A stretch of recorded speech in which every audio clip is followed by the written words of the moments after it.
September 4th, 2013. Ooh, okay, we're going back. All right. Left the job. Ah, Low point.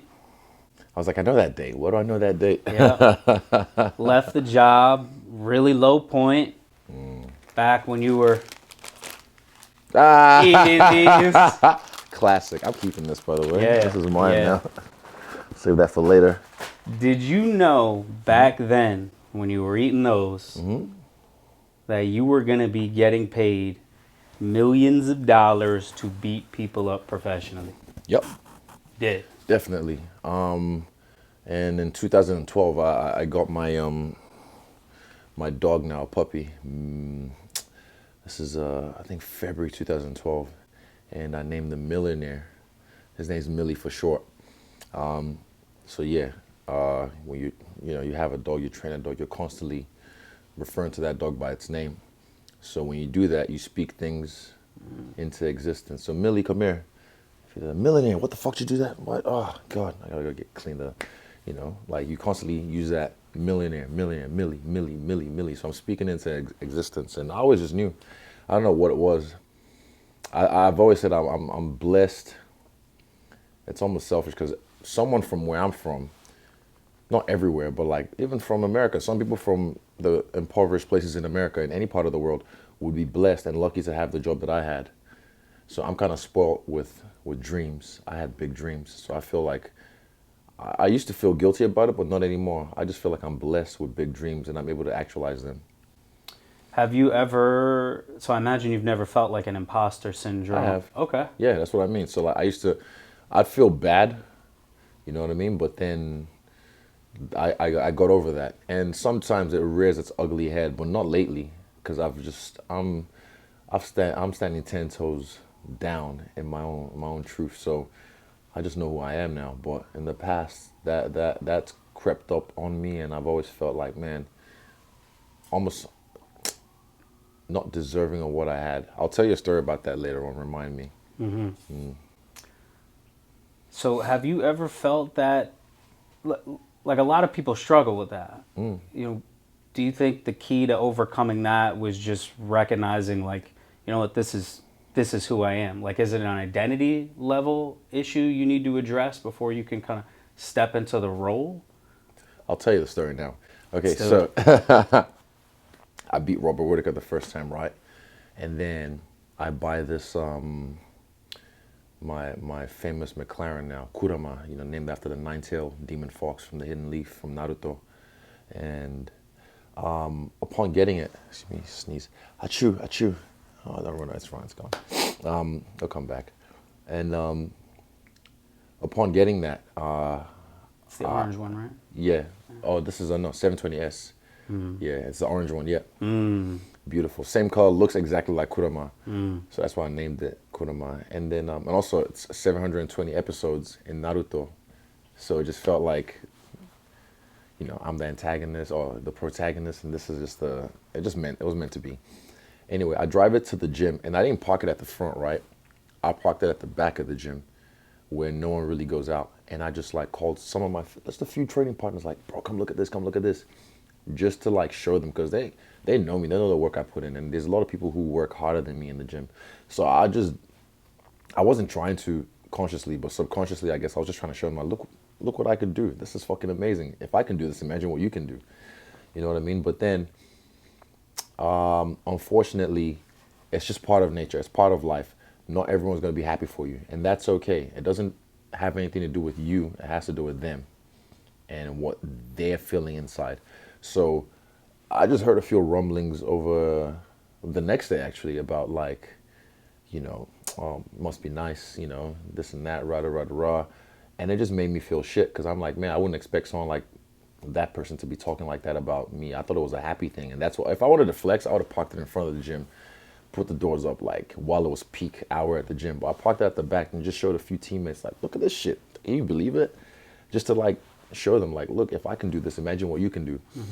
And then I didn't drive the car for a week, just because I felt bad, because from what I heard, it was really just one person, but it just really hurt my feelings, because I care what that person thinks of me.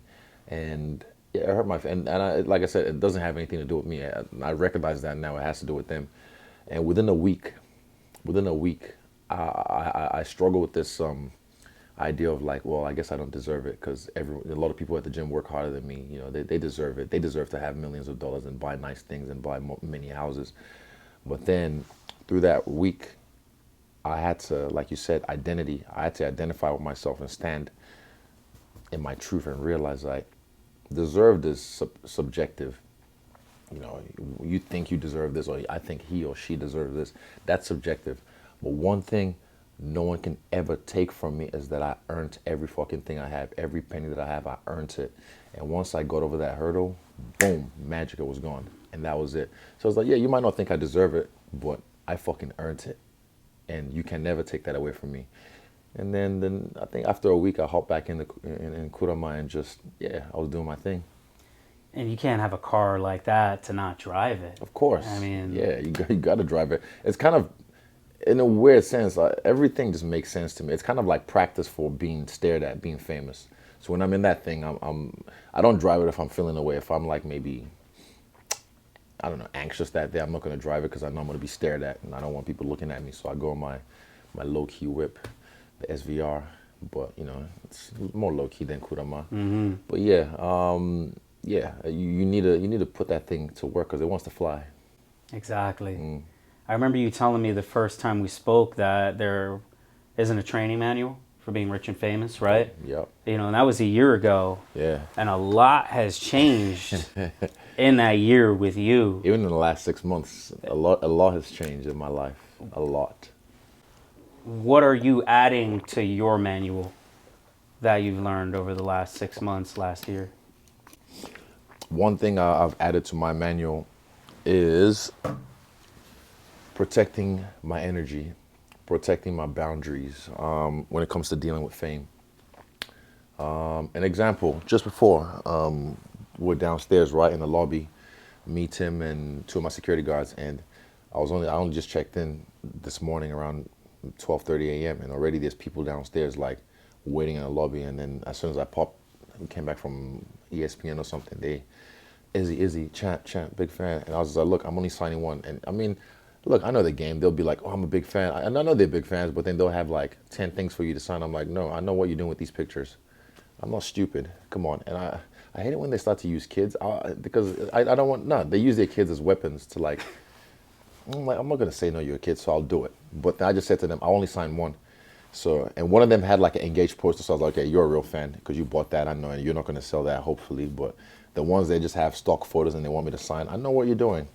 So yeah, I just told them I'm only signing one. And back in the day, I'd have to explain myself why this and that. And, you know, I don't like to explain myself now. I'm like, I don't know you. You really don't know me. You think you know me, but you don't. So I don't have to explain myself to you why I'm only going to sign one. I want to be nice to you, but I'm not going to be taken advantage of. So I'll just sign one, and I signed one, and then that was it. I said, what's up, thank you, and took a picture with them and kept them moving. If it becomes like a fan frenzy, I'm sure over the next few days it's going to grow because people now, word gets around, and it's going to be at the front. So my patience is going to wear thin, and I'm going to have to protect my boundary a lot more because I'm down to give to people, but not at the expense of me. You know what I mean? Yeah, so it's all about balance and reps. I'm still learning this shit. So this is something I learned in the last year, is how to protect my boundaries, not just from random fans, but from anyone, from my family even, you know. They don't take it personal now when it's 2 weeks out from the fight and I'm not answering my phone. They understand that, oh, he's just going deep within.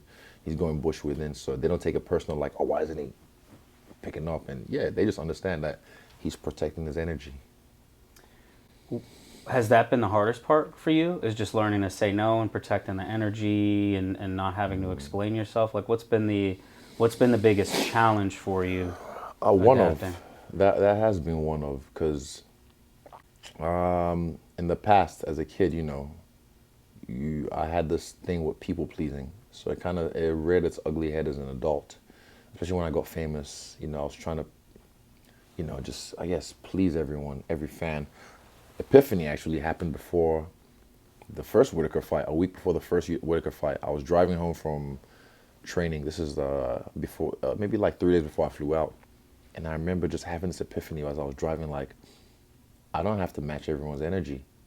Because the thing is, like, when I meet someone, if it's not like, even if I'm like having a shit time, if hey, oh my God, for them it's like,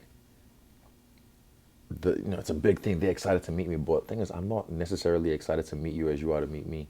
And that's a sad truth. Hard pill to swallow. And it's not like I'm being a dick. I'm just like, you're you. I've met many of you, but you're only meeting one of me. And I understand what it is. So if I'm in a good mood, and that's cool. Yeah, if I'm at a 10, that's cool. If I'm at a 5, that's cool. But if I'm at a 2, like rest in peace in the day my cat died, I'm pumping gas, right? And then this guy runs up to me with his phone, like, bro, can you say hi to my cousin real quick? I thought he's a big fan. I'm just like, brother, my cat just died, man. I don't feel like, and he just goes, oh, all right.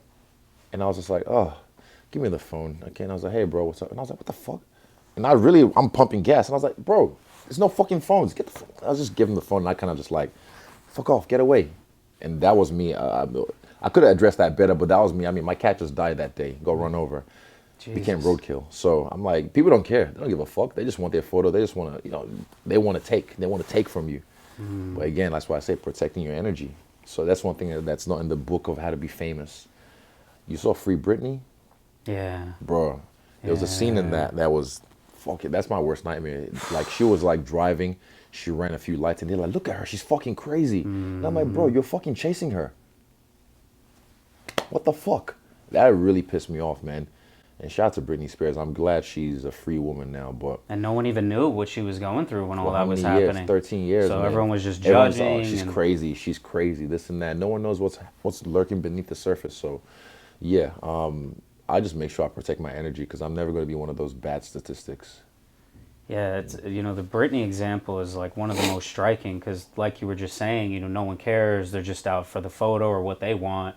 I don't think I saw one headline over that time looking to find out or help or what's really going on without it being salacious or having like a clickbait scandal, right? And same thing with you at the gas station. Yeah, the guy didn't care, and then eventually I just like, what the fuck? Because it says clearly at the gas pump, no phones. Turn your phone. And this guy's on the call with his brother or whatever, or his cousin, and wants me to say hi, and I'm pumping gas. So I was just like, and I was, what the fuck am I doing? I was like, hey, what the fuck? It says no fucking phones. Get away. And I didn't care. So now I just know how to like, yes, no. And I like I said, the epiphany I had before the Whittaker fight the first time was I don't have to match everyone's energy. Even after the fight, I put a story out saying, look, if you see me at the airport, if you come up to me yelling and screaming, like, oh my God, I'm just going to walk away because I can't deal with that. Because you have to realize after a fight, it's all the stimulus, so much stimulus, and you just get pulled left, right, and center, this and that, the after party. Oh my God, everyone wants to just pass you around like a prop, fucking taking photos, this and that. And it's fun, don't get me wrong. That's why I have to get a little bit inebriated to do it. But yeah, at the end, I was kind of like, yo, I just put this out, please. Like, it was like I can't remember, maybe someone took a screenshot of it, but it's just like a story just saying, like, just respect my space and just don't come at me with full energy because my level of tolerance right now is not ready for that. I'll just walk away. And if they want to call me a dick for doing that, cool. I always found it interesting how, like someone like you is a perfect example. You prepare, you train, you fight somebody like Whittaker, and then you're immediately on the podium after. And then you go from Houston out here. I'm probably not the first person you're talking to today, and you probably have like 5,000 other people lined up. Yeah. Like you were saying with the stimulus, is that, like, how are you balancing all of that? And having the right people around me is the most important thing. Like on this trip, I've brought a few friends and family with me, but got your brothers with you? Yeah, my brother's with me, my security team, my manager Tim, and also just the work I've done with therapy, with breath work with my breathing coach to bring my nervous system from sympathetic back down to parasympathetic whenever I feel like I'm anxious in a situation. You'll never know sometimes. I could be in a club and smiling with everyone, but I'm just like, get the fuck out of here, man. And I just feel like, I'm about to explode, and then I'll find my way to exit, just because it's just, I'm human. It's a lot, and it's not like, I'm crazy, because whenever like people try and tag you with that, like, oh, he's, got mental issues. It's like, no, everyone has physical health, right? Yeah, and if you don't look after your physical health, what's going to happen? You're going to get physically ill. So same thing, everyone has a spectrum of mental health. But if you don't look after your mental health, what's going to happen? You're going to get mentally ill. So for me, after my first UFC fight, this is UFC 221 in Perth, same thing, stimulus, blah, blah, blah, fight, post-fight, press conference, da-da-da, after party, blah, blah. At one point at the after party, I sat on the couch in the corner, and some guy was like, bro, what the fuck? Are you all right? I'm like, yeah, I'm just chilling. And he's like, you sure? I'm like, yeah, I just need some time to myself. And he's like, yeah, I understand, eh? And he proceeds to sit down next to me, and I'm just like, yeah. And then eventually I kind of had to be like, bro, do you just mind? And he's like, oh, but can I get a photo? I was like, you just had one already. And he's like, oh, I was like, okay, just take your photo. He took a photo, and I was like, bam. And that was it. But then I got home, and when I finally got home, I got depressed for about a week and a half, 2 weeks, and I didn't understand. And it just got brought to my attention by my videographer, Jeff, that apparently a lot of married people, after their wedding day, they have like something like post-marriage depression or something. And I was like, that makes sense. I never knew that till yesterday. And I was like, I get that, because I had that after my first UFC fight. And I was like, man, I made fucking 6 figures. What the fuck am I sad about? I should be happy. I should be on top of the world. I killed this shit. I stole that whole fucking show.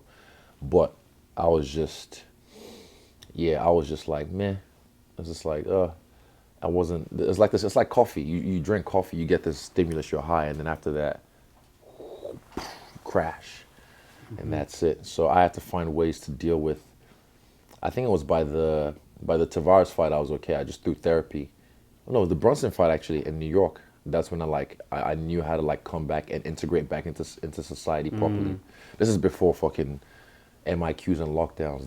That kind of helped, but then at the same time it didn't, because it helped because I got to be put in a room for 2 weeks and just get away from people and do my interviews through Zoom or whatever. But then that in itself was way too long, because then by the end of the 2 weeks, then I get back into society. I'm just like, people are just too much. So then I have to take another 4 days to kind of just slowly get back into my groove of things.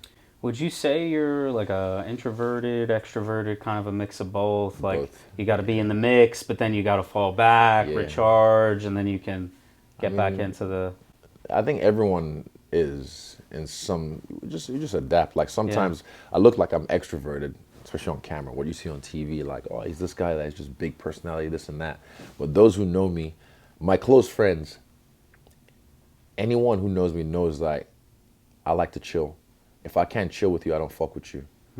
Whether you're my partner, whether you're my best friend, whether you're my family, if I can't chill with you, I can't fuck with you. I don't like to, like, I can be in a room with my best friend Chance, one of my best friends. I can sit in a room with him and just talk for hours, and me and my boys can talk for hours, all of us, like my group chat. And then we can then be in the same room after talking for hours and spend the next 3 hours just in silence and just enjoying each other's presence. Be on our phones, watching TV, or 2 of them gaming or whatever, and it's just that peace of mind is fucking valuable to me now, man, at this age, bro. Like, and just being able to just chill and not have to deal with the like, I don't feel like I have to entertain people. I hate that. Like, when I feel like I have to constantly entertain people, then it's like, this is a fucking struggle. It's just draining, and it's energy. So I just don't. I like peace of mind, man. If I can chill with you, then I'll fuck with you. Yeah. That's like me with these guys here. Yeah. Just kind of like what we're all doing now. Yeah, exactly. Just like enjoying each other's company, and they know. It's like everyone knows their role. Everyone in my team has a role, and I have a role in their life as well. Like, I play a part in their life. It doesn't just revolve around me. And I feel like it should be that way with your crew, with your circle, with your family. You should be able to just have peace with them and just be able to just sit in the same room and enjoy each other's space and enjoy the silence. There doesn't have to be this constant dialogue. That's for me, though. If that's not for you, kudos to you. Find people that fit your tribe. What have been some of the parts of just this success you have now that aligned with the expectations you had way back when? You know, because like there's, you know, like we were talking about the manual, right? Yeah. You know, some stuff is not kind of written in, but, you know, maybe some things have kind of aligned. Like, I'm sure money's great, right? Yeah, very. But Yeah. with that, probably a whole lot more responsibility. More money, more problems. Like Right. great Big said, more money, more problems. And I mean, I don't have money problems, obviously, but I got money problems. As in, like, oh, that's a bar right there. Ooh, that's a bar right there. Fuck yeah. I don't got money problems, but I got money problems. And when I say money problems, it's like that new money problems. I mean, I'm glad I have a smart man behind me who knows how to flip that. Because, The eagle. you know, my pops. Yep. Yeah, exactly. The super eagle. Super eagle. Yeah, my man, you know, respect. Yeah, so he's always just like the eagle watching over, just flying over, just overseeing everything. Like, you know, you have greats like Khabib's dad who helped him train and it was in the corner with him. You had greats like Stephen Curry. His dad was, you know, teaching him how to play ball, was a great in the NBA. Michael Jordan, his dad, you know, implement, you know, like a key figure in his career. But my dad is a key figure in my career and behind the scenes, not on the field. He does help me on the field, but behind the scenes, man, trust. Like, this is in Christmas. I went back home to his house, my family home for Christmas, and he put me on game how much I'm worth now, and I'm flabbergasted, because I was just like, damn, really? He's like, yeah. I was like, shit. I could have retired 3 fights ago if this was just about money. If I wanted to get some money and get the fuck out, I could have done that 3 fights ago. My YouTube, I started a year ago this month. It's blowing up. It's blowing up. And Ad, I know revenue's doing well on there. Nice, bro. December was a good month. It was a real good month. So I'm just like, it's not just about money. I love making money, but it's not just about money. Money is just a tool. It's just a tool you use. It's a tokens, fun tokens. I can't remember where I've heard that, but yeah, it is just fun tokens. I get to live my life to the fullest and the funnest that I've ever done it yet. You know, so yeah, it's not just about money. And I like, put it this way, I just signed this new deal with the UFC, right? Even before that, they knew how much I was getting paid.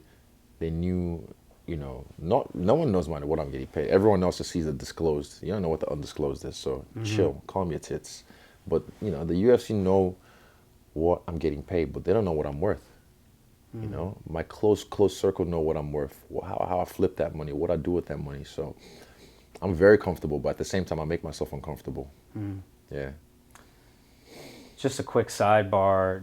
Dads are so important, man. Yeah. If you have a good one, because you have a lot of deadbeat dads. You have a lot of deadbeat dads out there. A lot of them, you know. But yeah, if you have a good one who Dads need to know their value. Yeah, who give a fuck about their kids. Even if they don't have money, they don't have Fuck anything. money. You can be It's time. Time and is energy. priceless.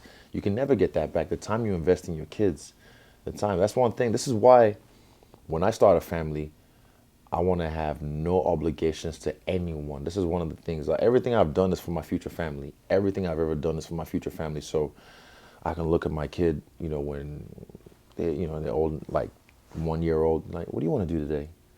You know, let's do whatever the fuck you want to do today, you know? Not just like, you know, they wake up, see me for 10, 15 minutes before I head out to work, boom. And then by the time they finish work or school, they come back home, and then I get home and I get to hang out with them for an hour at the dinner table, and then that's it. You're They go half to bed. asleep and Yeah, you're exactly. My friend, preoccupied. where's my phone? Oh, it's in my room. But shout out to Frano and Chris. They're my friends, and they have this kid, Camille. You'd have seen him on my Instagram a few times. He's a music producer, and she works from home for a major airline. And they've spent pretty much 98% of that kid's whole life, he's 4 now, with him. Wow. So I see the difference. I see the difference when a parent is there and invests time and patience with that kid. I see the difference.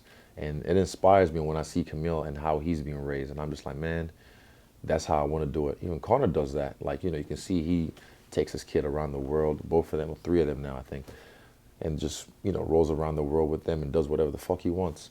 So that's what I want to do when I'm done with this game. I don't want to have no stresses. I don't want to have no, I mean, you can't plan these things, but, you know, when I start breeding, I want to make sure that, you know, I'm doing it the right way, my way.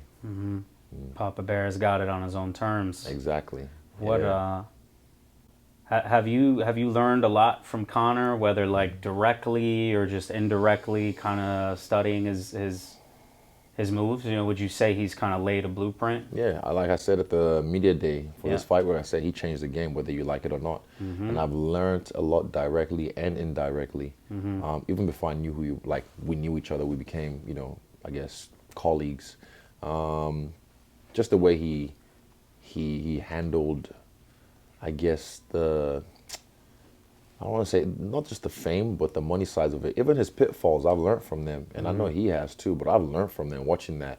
There's a reason you ain't seen me on TMZ yet. Nah, knock on wood. Yeah. Never, wallahi, never. You see me on TMZ for a bad reason. But I'm smart with the way I operate. I'm smart with people I have around me. Like I said, I'm not perfect. I make mistakes, but I don't want them held against me on the court of public opinion. You know what I mean? Yeah. Key thing with that, I think, is we're all infallible, but if you insulate yourself with the right people, Yeah, you'll be safe. exactly. And also, you have to be your biggest critic. I am constantly like I'm on my. I watch myself kind of like David Attenborough watches animals, and I just see how I tick. What makes me operate this way? Why did I feel this way? Why did that make me angry? Why did that make me jealous? And I watch myself and I see how I operate, and then it's like once you identify the monster, you can kill it. So then it's easy for me to navigate myself that way.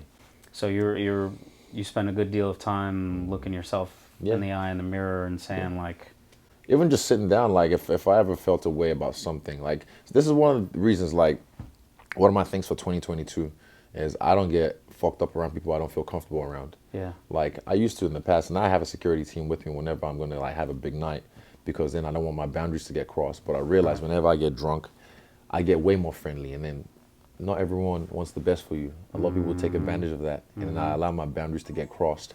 And then on Sunday when I'm sober, I'm just like, fuck, why did I let that person take that photo, when I didn't want them to? When I wanted to say no to that, why did I say yes? Why did I let that person into my house? I don't even fucking like that person. You know what I mean? Then I'm just like, fuck. And I just feel yuck because I let these people think they're part of my, and they can just go back, oh, I was in his house, so I was in this and that. And I'm like, I don't even fucking know your name. Literally. You met drunk Izzy. You don't fucking know me. And he probably doesn't even remember you. I've met people, so many times I meet people, I'm like, oh, yeah, I met you at blah, blah, blah, blah. I'm like, cool. Nice to meet you again. But that's life, though. yeah, Yeah, it's my life now. yeah. I'm glad you remembered me. Yeah, oh, not the Because- face. That's the thing. See? Yeah. For me, it's important people, key people. So I saw your face and I was just like, it's like my brain knows in the archives. You've seen this face before. It's like, where have you seen it? And then once you said it, I was like, there we go. That's it. Yeah, and I think I heard you say this. I don't know. You correct me. If you did say it, I feel the same way. You don't like doing Zooms. I don't. It's less. It's impersonal. Yeah. Like it's impersonal. I don't mind it because of the climate we're in. But even now, for this fight week, for this whole fight camp, I didn't do rarely any interviews until I had to. Any interviews for any MMA outlets because it's impersonal. This whole Zoom thing's stupid. I mean, I did hot ones with Anthony Joshua, and it was just like over Zoom. It was kind of like it was cool, but It's not the same. yeah, it's not the same. Like even when we did the Zoom, this like was much more organic. this is a whole Yeah. different thing. Do you like doing the media stuff? Like, do you like talking? This is why I'm not asking you about any of the UFC, MMA. I like it. It's refreshing. It's refreshing. Okay, that's good. Yeah, I That's don't good. mind it, but it's just sometimes it's the same old questions, and then and then you just have to repeat yourself with the same. And I just know my blueprint or my dialogue I'm going to give them, and it's just like, okay, well, You do your talking points, exactly, and then you're yeah. out. And then sometimes people are like, oh, that's so this. He said, I'm like, well, fuck, they're asking me the same damn fucking questions. Right. What do you expect me to do? Sometimes I even troll. I play jokes to my crowd, my group chat, and I'll just say something stupid, and then they'll make them laugh. But yeah, what was the question again? You said, I had a point. I lost my train of thought. I think I was asking you. Media, yes. Okay, Right. so with this, thank you. With this, I know how YouTube works now, as I've said. I know the pay scheme. I know how these guys work. So what they'll do is like, they'll get a 20-minute, 30, 40-minute interview with me, right? That's one video. Then out of that video, they'll chop 3 or 4 more videos, and then have a clickbait headline. And it's like, you took that out of context. Yeah, I did say that, but that's out of context. Why did you do that? And I saw that was happening like a pattern through my fight, camps. Was this with the MMA? Yeah, MMA media. So Yeah. that's why I didn't do much MMA media for this fight, and I'm not, because now I have my own network on YouTube, bigger than most of them. I was gonna ask you. It's still growing. So I'm like, why the fuck do I need to go to you and do an interview when I can just put it out on my own shit and control the narrative without your fucking clickbait? You ruined it for yourselves. You guys did. It's not about, no, straight up. If they had been honest, like, there's only certain people I'll do, certain key people I'll do. But like, the fact that they just get those clickbait headlines so they can get those views and get money off me, I'm like, you're not even paying me for this fucking interview. I know how much you're making. I know how this shit works now. So yeah, I'm like, nah, fuck, no free meals. So what was the motivation to do the YouTube? Was it just like an extra revenue? Was it to control the narrative? Was it just a little bit of both? Nah, I've been told to do YouTube since I jumped in the UFC, but I'm just kind of like, I don't have the energy. But then my brother, shout out to my brother David, he took the initiative and started the channel and started to produce it. And then we already had Jeff on board. Then I brought my man Stay Hydrated, who made one of the best highlights of myself I've ever seen. It was like it was a documentary pretty much. And I think unfortunately YouTube took it down off his page, but because copyright infringement. But it was one of the greatest, the greatest highlight of myself I've ever seen. It was a whole movie, and I was just like, I need that guy on my team. So I hired him. I even flew him out to the fight. Wow. Brought him out here. He's here in the hotel with us. So That's awesome. Yeah, I mean, he's a young kid from New Zealand but lives in Sydney, and he's just I'm glad I can do things like that for someone like that, because he deserves it. He deserves it, and he's a talented editor. And I know once I'm done with this game, he would have a resume of work that he can go do whatever the fuck he wants. He's a young kid and he's got a lot of talent and he's learning. So yeah, I'm glad us four, we're Stylebender. Yeah, that's our team. Yeah, those breakdowns that you do, with the little and the gamer chair in the corner, it's legendary. Exactly. It's legendary. It's simple, it's relatable, but at the same time, it's like it's big productions. Yeah. Yeah. Do you get a lot of satisfaction from being able to just like take some talented kid and just like, all right, I'm gonna put you on? Yep. And trust is a choice, because he could have fucked me over. I don't know, because I give him a lot of intellectual property, but I trust him. I trust him because, like I said, trust is a choice, and you can just tell by energy. I think the first time I saw him was in the crowd at UFC 243. I didn't even know it was him. But then later on, one time he DM'd me on Instagram saying like, that's me in the crowd. And I was like, oh yeah, I remember you, because he had my shirt on, and I gave someone some pads. I was next to him, and I remember him because he was tall. He was very visible, and yeah, he's just been a great part of the team, a great addition to the team. So shout out to Stay Hydrated. What are the who are the key team members, you'd say? Like, if you could go back in time and say like, all right, Izzy, you need to get this person, that person, this person. For like, fighting? is there, you know what, just everything. For life? Okay. Yeah, everything. Eugene, definitely. Everyone needs a Eugene. Yeah, Eugene, definitely. Without him, my career wouldn't be where it is. So I always give him his flowers. I've given him his flowers over and over again while He's like they're your here. John Danaher, Gordon Ryan, like kind of. Like, you yeah, guys have that. He's up there. He's like the Yoda. Yeah. But like you don't know Eugene like I knew him. I know him. He's a bit of a dick, but I love him. Yeah, him. My pops, definitely. I love having him around. Just being, like I said, the super eagle, just overseeing everything, circling, just watching. Dads. Yeah, he makes sure things are running smoothly when it comes to the finances. Chance, he's one of my best friends, and he's just been especially this lockdown, the last 6 months, he's been a key, like, grounding source for me for a lot of the things I went through that lockdown. And yeah, I just love having solid people like him around. Even before that, years ago, there's times he's just been there in the clutch when I needed him, and it's just like, yo, that's for life. And there's a few other ones, man. Like my whole group chat, they're solid, and a few other members of my team, my family. Yeah, I've got a lot of solid people. Is it around me, a no new friends kind of policy? I like new friends, but I'm like, what do you bring? What value do you bring to my life? Yeah. Like, you can't just come and, Because a lot of people, like I said, they just think, I hate that, I hate the word friends, bro. I hate using the word friends so loosely because I'm his friend. I'm like, you see me maybe like it was a year ago when I was out, every weekend for that period, and I saw you every time I was out. I don't know your name. I actually don't even know your first name. I just know your face when I'm at the club. Like, hey, you're that guy. What's up? Yeah. And they associate that as, oh, I'm his friend. I'm like, I don't know you. I don't even have your number. You don't have my number. Yeah. I'm not your friend. We're cool, I guess, when I'm drunk. And also when I'm sober, I guess we're cool, but I probably don't, know you. Cordial. Yeah, I'm cordial. I'm nice, but I'm not a dick. Feel like I'm better than anyone. I just feel everyone should have this sense of self about themselves. Like, hold yourself to a higher standard with who you have around you. So yeah, I don't like the fact that people try and use that. Like, oh, I'm his friend. I'm just like, what's your name again? Yeah. And speaking of higher standards, a year ago when we last spoke, you told me lots of different plans, things in the pipeline you wanted to do, some stuff, when you get out of the game, some things, maybe just further along in your career. Yeah. Just like on the business side of things.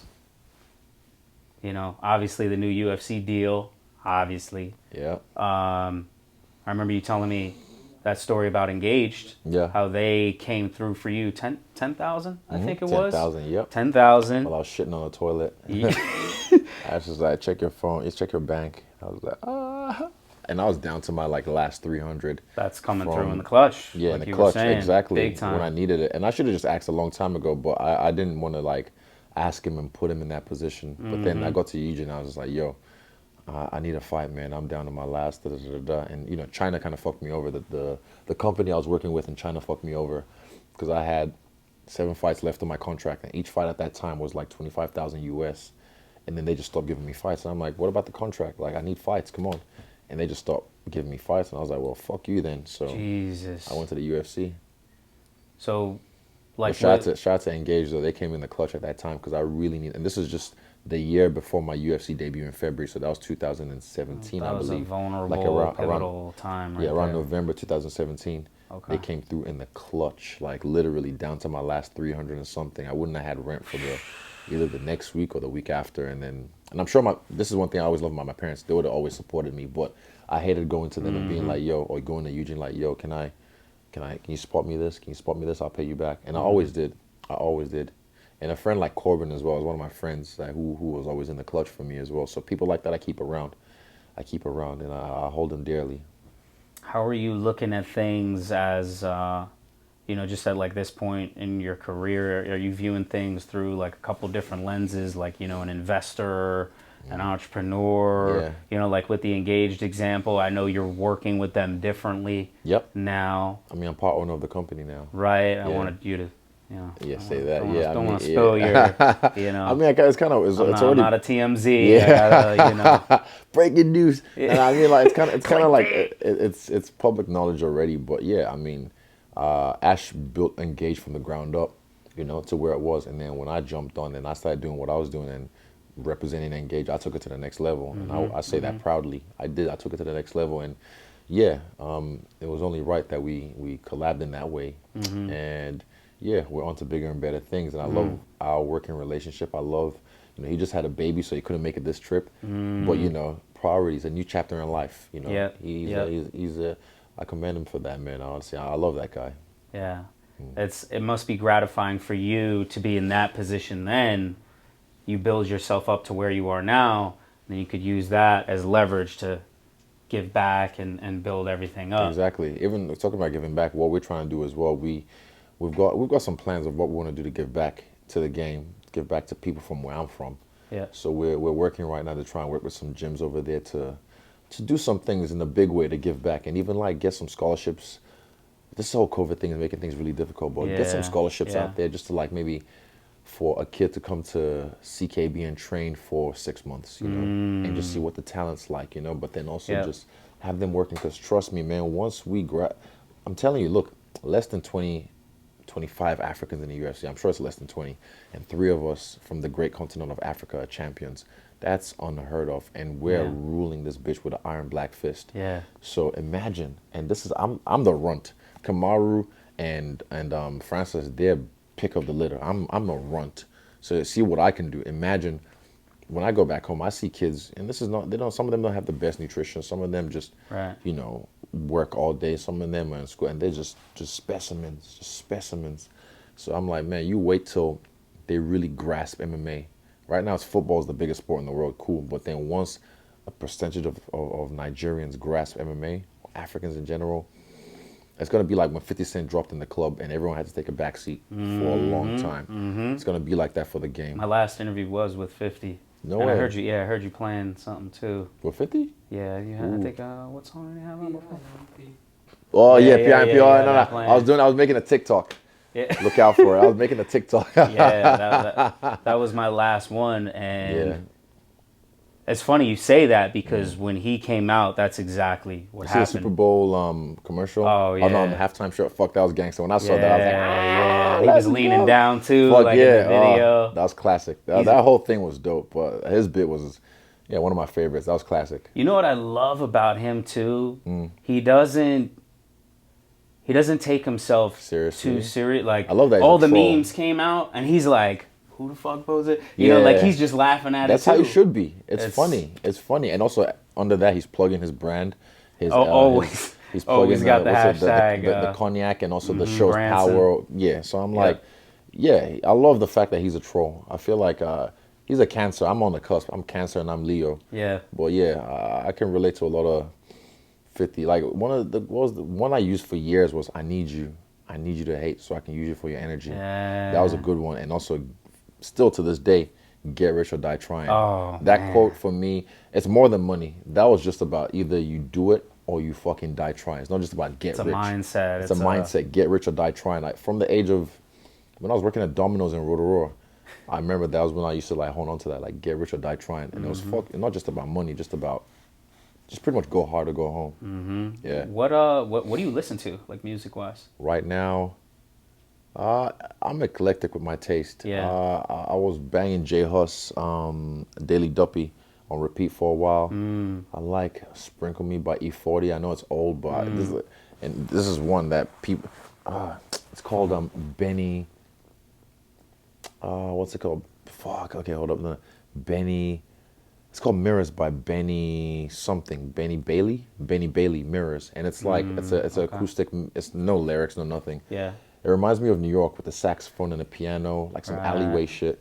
So I just like having that on repeat sometimes as I drive, and I feel like, I don't know, Batman or some shit. Yeah. That's something about like music. It just does that. You know, I want to go back to 50 and the memes.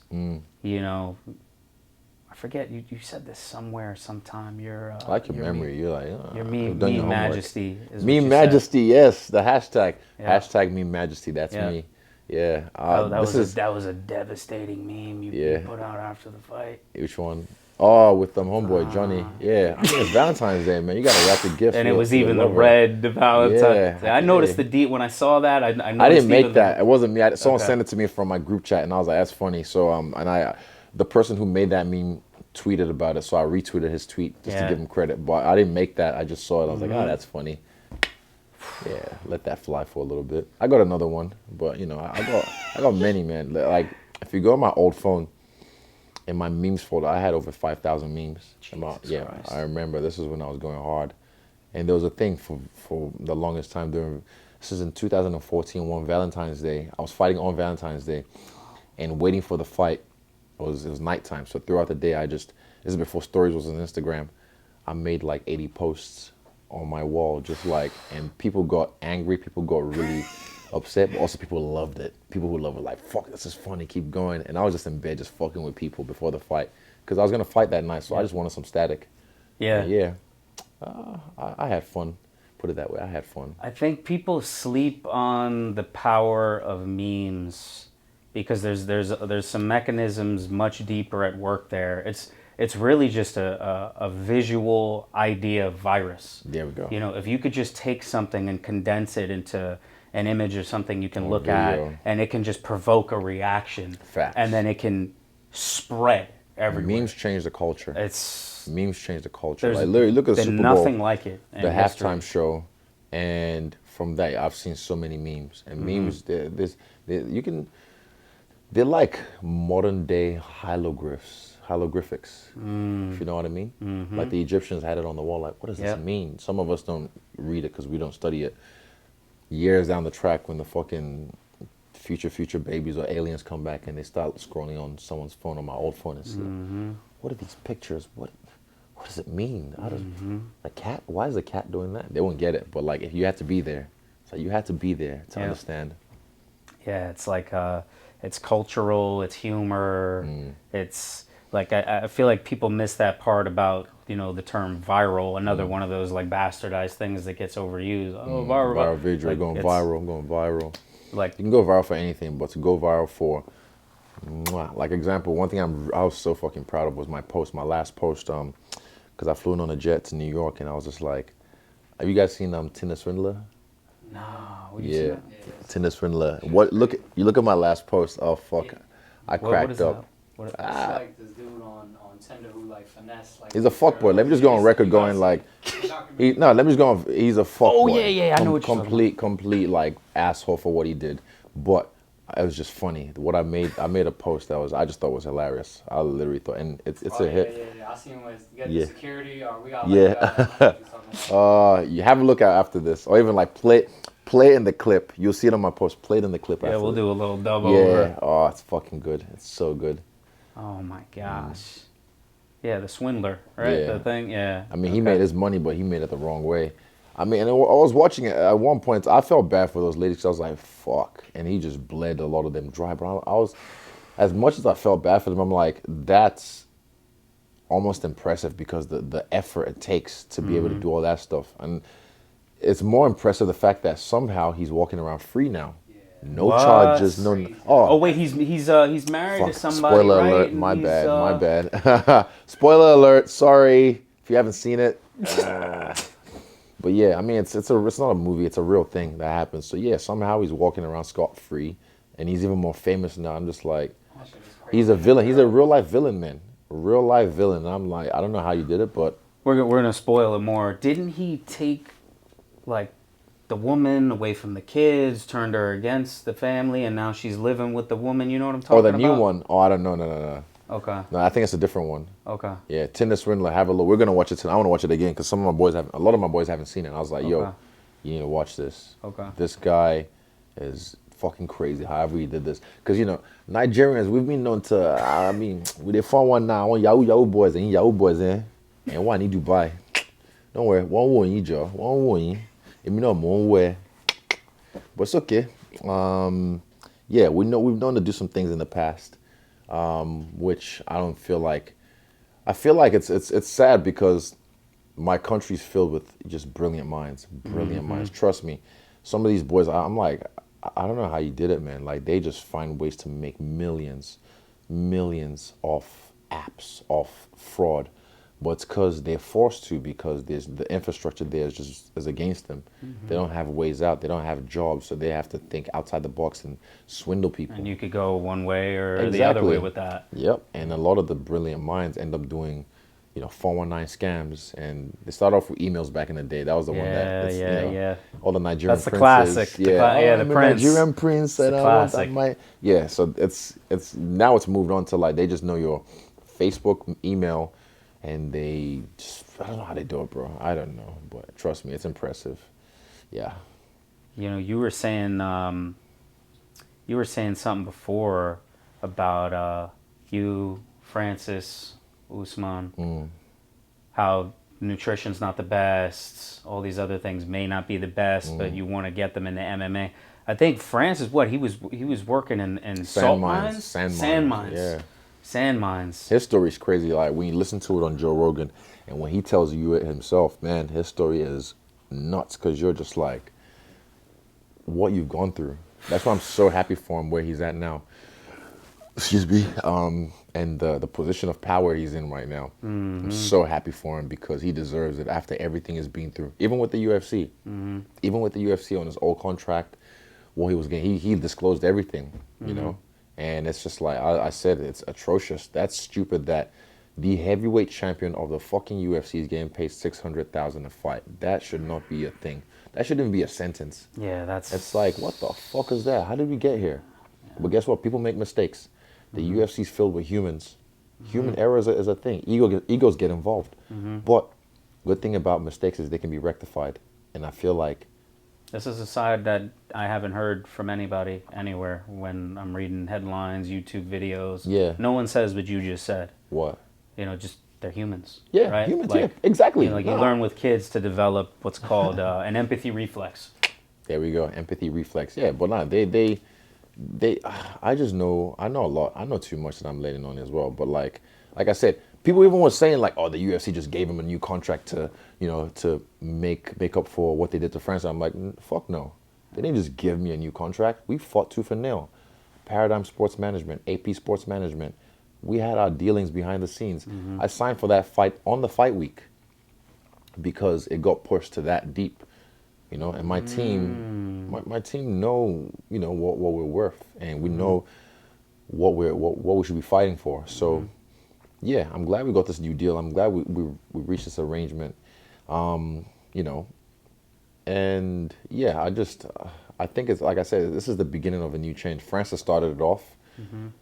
I also did my dealings behind the scenes, but like now I'm saying it as it is. Like I even said in the post-fight press conference, like It's gonna trickle down. yeah, it's gonna trickle down. I'm gonna make sure it trickles down to my team, and then I'm gonna make sure it trickles down to the other fighters. And I'm saying like, a guy starting his first fight in the UFC should not be fighting for whatever it is, 12 grand or 10 grand. I It should think be 10 to 12. yeah, like it that. shouldn't be fighting for that. They should be fighting to make enough to be able to pay their manager, to be able to train full time, and not have to work a second or third job. That's just embarrassing to the sport. I feel that's embarrassing to the UFC that a high level athlete should be doing that. Were you doing that in the beginning, like when you in the first, UFC? No, in the UFC, no. But prior, That's why my last job, September 4th, 2013. That was my last job ever. So I remember I'm never doing that again, and I'm grateful for that job because it showed me what I never wanted to do for the rest of my life. Yeah, there's benefits to that kind of stuff that I don't. People don't give enough credit for either, which is, whichever way you go, you're either going to learn what you want to do or you don't want to. Like, you probably see this everywhere online, but like people always say like they don't, like, I don't know what to do. I don't know what to do. Yeah, people ask me I feel like sometimes you just got to do something, and then just by picking one thing and going, it's like, I don't want to go this direction, but yeah. Yeah. 100%. And a lot of people even do that with the gym. Like, oh, I want to get fit first before I come to CKB. I'm like, you know how you get fit? Come into CKB. Yeah. But a lot of people get like, oh, I want to come train with you guys, but I want to get fit first. I'm like, that's just a cop out. Just show up at the gym and just start. Crazy story. You were a big part of this, by the way. I don't know if you saw. I got the little boxing gloves here. Oh, I see you. Right. So when I interviewed you, my head was a lot rounder. Really? Yeah, it was round. Were you chunky? Yeah, Ah, I was a I little see. burly. Okay. But after I spoke to you, I was like, damn, like I gotta get right. Sure. So signed up for a boxing class at a local gym, Strategic. Nice. It's my people there. Yes. And I was scared. Good. Because I was like the writer, kind of to myself guy in school and everything. And then I was petrified, and I was just like, you know what? Fuck it. I'm just going to, let me just try. Let me just see. Jump in the deep end. And then I jumped in. Bug bit me. And I was just talking to my boy Blanco here. We all got messed up over COVID, weight gain, a little too much DoorDash, Uber Eats. Yeah. And we were talking about just getting started with physical fitness, getting yourself right. Like, you just got to take that one little step. That's all it takes. You know, I go you through it as do. well, man. I mean, Which is crazy, at the because I look highest at you level. and I'm like, fuck, how do you think? Nah, it's a fight. Sometimes there's days like maybe, because the beginning of camp is like, fuck, my body is just fresh. I am on, pop, pop, pop, all cylinders, pop, pop. Say 6 weeks, say week 6, yeah. And I'm just like, and it's just gradually your body starts to like, it's what you break your body down to build it back up. So when it's breaking down, then it's just like getting out of bed in the morning, especially those cold winter mornings. I'm not immune to that, but I get up. I get up, and just that, but that calling, like when I wake up, my alarm hits, I'll hit the snooze once. and then it's just warm in the blankets and your silk sheets, and you just want to just, and if you have someone with you, you just want to hold on to them and just feel that warmth, and it's just like, oh, I don't want to go. And then you just have to like, right, boom, get up and go. That's it. Just get up and go. And I have my reasons why. You have to find your why you get up and go. But when you do that, that's the first victory of the day. Yeah. Yeah. We good on time? 10? I don't even know how long. Yeah, we should be yawning. We're just haven't chilling, we? yeah. I wanted to ask you about that too, because like, I'll just use us as an example, right? Like, you know, when I was first in the gym, I was petrified, you know, achy, going through it. And then in my mind, I think like, no way Izzy goes through that. And what you were just saying about getting out of bed, the first victory of the day, everything else, what is the difference you think between someone like you who is a literal champion, right? Versus, like you were saying earlier, people in the gym, they're working just as hard or harder than you. You know, what are those things that they're missing? You know, because it's like if they're outworking you or this, do you think maybe some of them just, you know, is it like a self-belief thing? Is it like not knowing the why? Is it, you know, because everyone always says like it boils down to work ethic, right? You know, work hard and you'll succeed. I don't really think that's not the full story. Hard. What's the full story? For me, everyone's different, but working smart. I knew early on what I wanted to do in this life, in this game, particularly. I knew. So everything I did, even being in China, moving to China, quitting my job on that date, the next day, September 5th, I was on a plane in China. The next day, I planned it. I failed to quit that job 3 times. I tried. I attempted 3 times and failed. Why? Just things never lined up properly, and then a lot of things happened. And I remember 2013, that from late January to July or so was like my Great Depression. That was really bad. I went You're ready to just surrender the control. Yeah, I went into the hole, man. And it was one time, I think the last time I tried to quit and I failed, and I was like, oh, I'm going to get it done this time. And this guy sniggered. I turned around, I was like, what the fuck's funny? And he goes, well, Israel, you've said that already last year. I was like, and? I was like, so what? I tried and I failed, so I should just be like you and just sit here and rot for the rest of my life working for these cunts. You know what I mean? Yeah. And yeah, if I listened to him and I remember that. I'm petty. I remember things like that. I was like, why the fuck did he snigger? Like, like I know he watches me now. Yeah. I know they do. And I remember that snigger. I was like, what the fuck? Like, you thought I was just going to quit because I failed 3 times? Like, nah, fuck no. I'm going to keep pushing. So yeah, things like being in China got me ready for this, you know. Things like being in China, big, tall, black guy. You're in the rural areas of China. You'll get stared at all the time. That got me ready for this whole like fame Dennis shit. Rodman and North Korea kind exactly. of vibes. Yeah. So being now walking around New York City, if I get like mobbed or something, I'll be able to handle it because I've had preps for years of doing that. So like I said, I've already like with Millie saying that over. Yep. You know, It's all, sometimes it's conscious, sometimes it's subconscious. But yeah, and just this whole life, man, this whole life that I've lived has gotten me ready for each moment. It's like new levels, new devils. Like I've said, I'm player 1, and I like to play the game. I don't want to keep you in here talking for the whole day, but I do gotta ask. I've had this weird suspicion after watching The Last Dance, and you know, just like studying these different figures.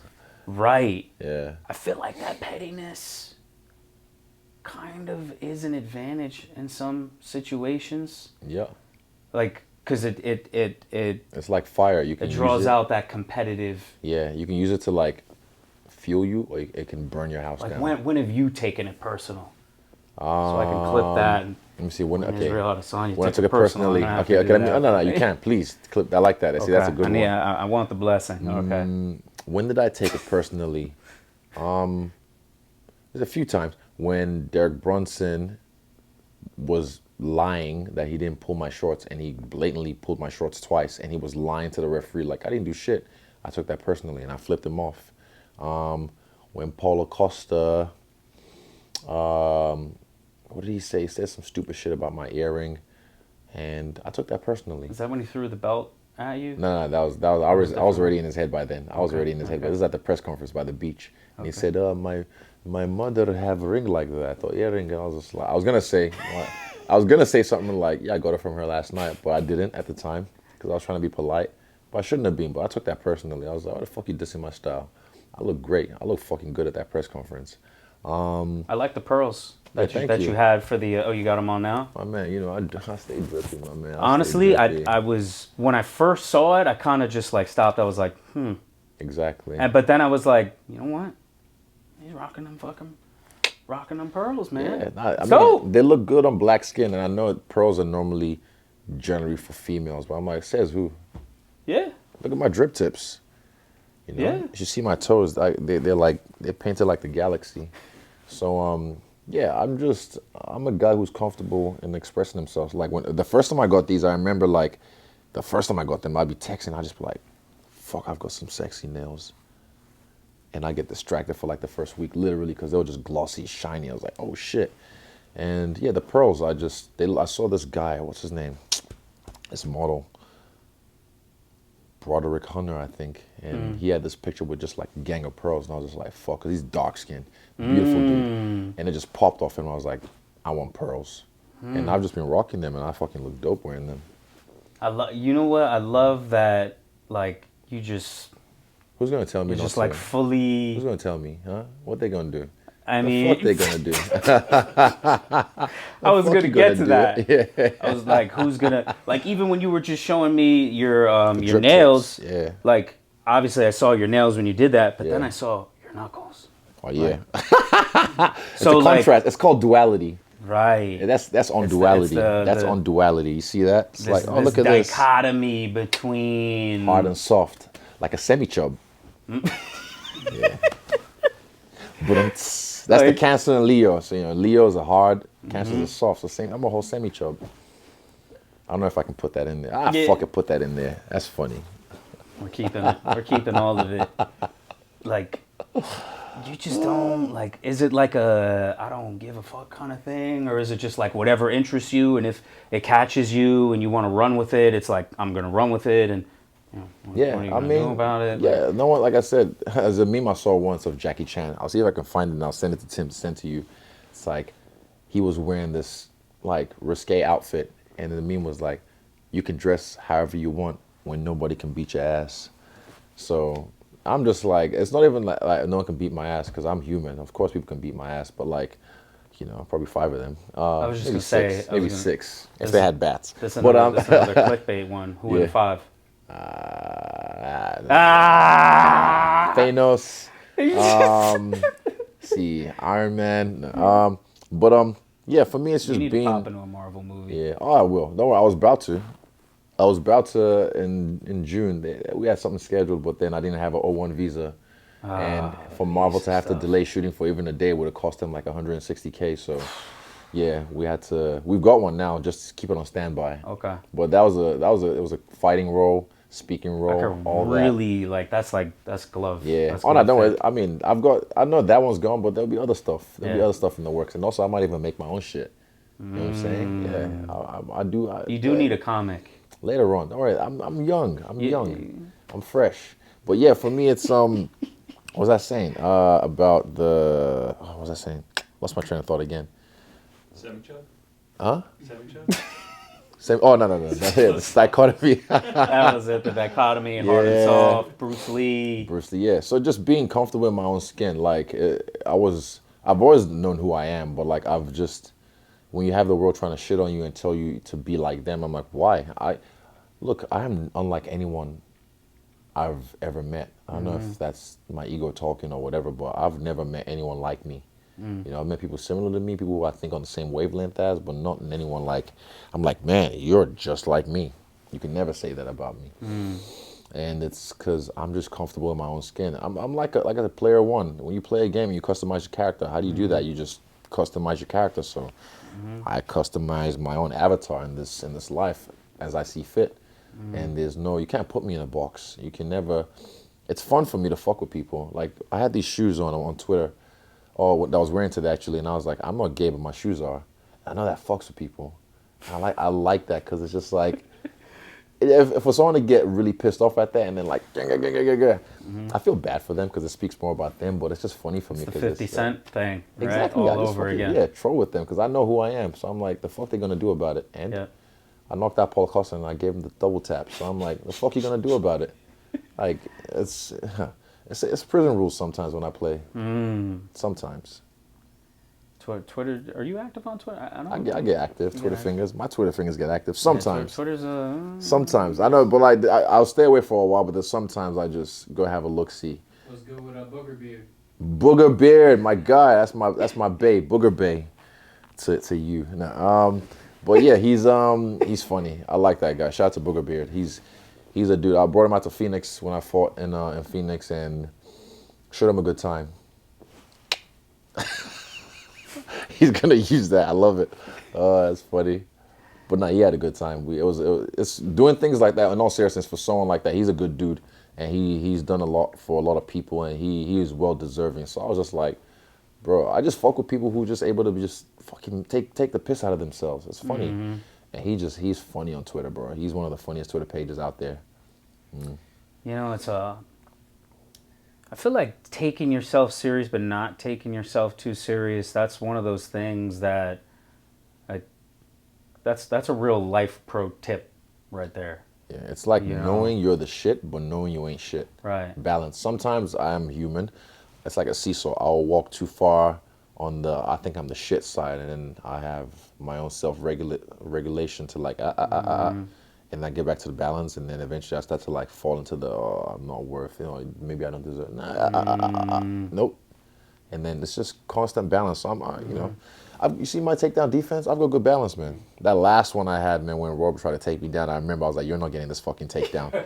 Were you guys like, was there like a dialogue going on? No, right? Only once. At one point, he was trying to lure me into a trap, and I was like, that's my move. And I just came back to the center. That was the only thing I said. But yeah, next time I know how I'm gonna play the game next time. I know I'm gonna play the game. I just want to be more me, and just trust me, like me trust my instincts. So I know how I play. I want to watch the fight. Maybe tonight I should watch the fight. I will watch the fight tonight. I will watch the fight tonight just to like get a good indication of how I really feel about the fight, because I'm still going off just how I felt about the fight in the moment rather than watching it and being like, because I know I'll give myself a better score when I watch it. I always do. But I'm just hard on myself when I come off it. I'm just like, that was all right. I think you said you scored it at a 7 out of 70. 10, yeah. 7 out of 7. But I'll watch it and see. It's probably still a 7, but at least I'll be a little bit more upbeat about it. It always is. Like a lot of fights that I've had in the past, I'm just like, man. This is over 100 fights, by the way. When I say a lot, like a few, 20 or something. I'm just like, I still won, but I was kind of like, I could have done better. Yeah. Like you want to win decisively. Yeah. Right. I guess I shouldn't have been that close. Should not have been that close. So I want to watch it and see where I didn't capitalize on and see what I could have done better. So, yeah. There's a funny little meme floating around of Whitaker on your back. And, gosh, what did it say? Poirier tweeted this. Yeah, I'll have a look. He didn't tweet that, but I think he responded to a tweet. Somebody said like, "Oh, nothing's worse than like childbirth," and then he said, "Well, you know what it's like to lose two rear naked chokes." Oh yeah, back right? to back. Yeah, I did see that. I saw something like that. And then there was one of you. Someone responded to that with Whitaker on your back, saying like, "I thought he was gonna get, he was gonna do the Charlie Olives." Oh, Oliveira on him, yeah. Not today. Not today, Satan. The takedown defense, both in the octagon and outside. My hips don't lie, man. You know. It's big. Yeah, definitely. Big. All right, Izzy. I don't want to take up too much of your time, man. An international superstar, champion, just the man. I'm working, man. I'm still enjoying myself. Like I said, it's not just about money. Even though we're on Forbes, and I'm gonna get on that Forbes list. I'm definitely on my way, but it's not just about money for me. It's more than that. It's about legacy.